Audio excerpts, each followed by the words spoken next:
নমস্কাৰ বন্ধু বান্ধৱীসকল, স্বাগতম জনাইছোঁ আমাৰ প্ৰথমটো ভিডিঅ'ৰ লগতে ইউটিউব চেনেলটোলৈ। সদ্যহতে আমাৰ চেনেলটোত যি ওপৰত আলোচনা কৰা হ'ব, গতিকে এই বিষয়ে কিছু কথা আভাস পাবৰ বাবে আমাৰ চেনেলটো ছাবস্ক্ৰাইব কৰি লওক, লগতে নটিফিকেশ্যনবোৰ পাই থাকিবৰ বাবে বেল আইকনটো প্ৰেছ কৰি লওক।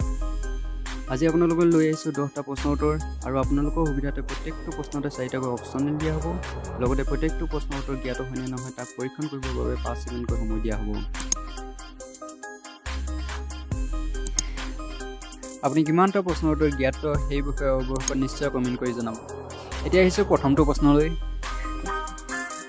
ভাৰতৰ কোনখন ৰাজ্যৰ জনসংখ্যা ঘনত্ব আটাইতকৈ বেছি? ইয়াত দিয়া আছে উত্তৰ প্ৰদেশ, হাৰিয়ানা, অসম আৰু পশ্চিম বংগ।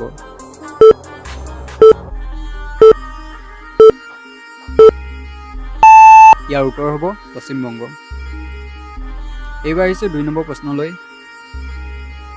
ভাৰতবৰ্ষৰ প্ৰথম প্ৰকাশিত বাতৰি কাকতখনৰ নাম কি? ইয়াত দিয়া আছে অৰুণোদয়, বেংগল গেজেট, বন্দে মাতৰম আৰু হিন্দু।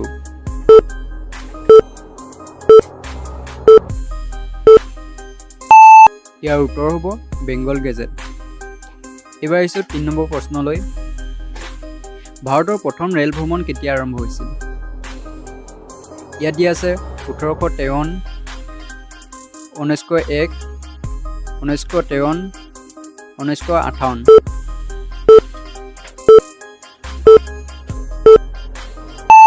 ইয়াৰ উত্তৰ হ'ব 1853। এইবাৰ আহিছোঁ 4 নম্বৰ প্ৰশ্নলৈ। ভাৰতৰ পুৰণি তেল শোধনাগাৰটোৰ নাম কি?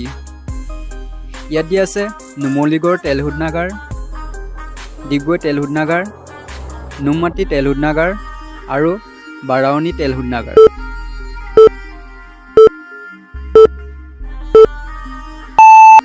ইয়াৰ উত্তৰ হ'ব ডিগবৈ তেল শোধনাগাৰ। এইবাৰ আহিছোঁ 5 নম্বৰলৈ। ভাৰতীয় সংবিধানত কিমানটা অনুচ্ছেদ আছে? ইয়াত দিয়া আছে 310, 322, 360, 395।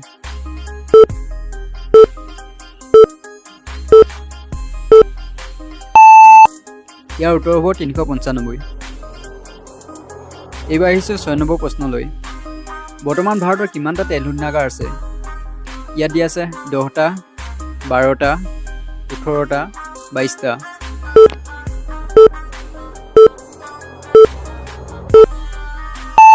ইয়াৰ উত্তৰ হ'ব 18টা। এইবাৰ আহিছোঁ 7 নম্বৰ প্ৰশ্নলৈ। ভাৰতৰ কোনখন ৰাজ্যত প্ৰথমে সেউজ বিপ্লৱৰ সূচনা হৈছিল? ইয়াত দিয়া আছে পশ্চিম বংগ, অসমত, পঞ্জাৱত, হাৰিয়ানাত।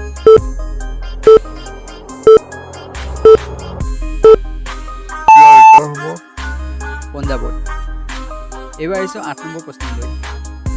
ভাৰত আৰু পাকিস্তানৰ মাজত কাৰ্গিলৰ যুদ্ধখন কেতিয়া হৈছিল?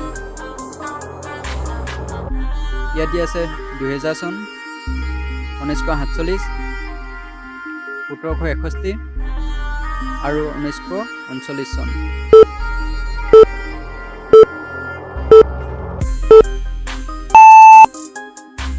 ইয়াৰ উত্তৰ হ'ব 2000 চন। এইবাৰ আহিছোঁ 9 নম্বৰ প্ৰশ্নলৈ। ভাৰতৰ ক্ষুদ্ৰতম ৰাজ্যখন কি? ইয়াত দিয়া আছে ছিকিম, হাৰিয়ানা, গোৱা আৰু ত্ৰিপুৰা।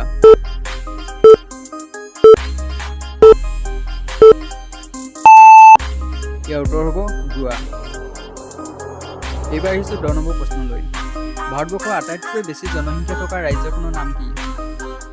ইয়াত দিয়া আছে পশ্চিমবংগ, মহাৰাষ্ট্ৰ, উত্তৰ প্ৰদেশ আৰু বিহাৰ।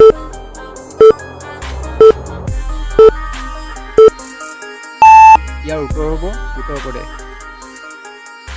আজিৰ ভিডিঅ'টোত আপোনালোকলৈ লৈ অহা প্ৰশ্নটো হৈছে অসমৰ মুঠ মাটিকালি কিমান?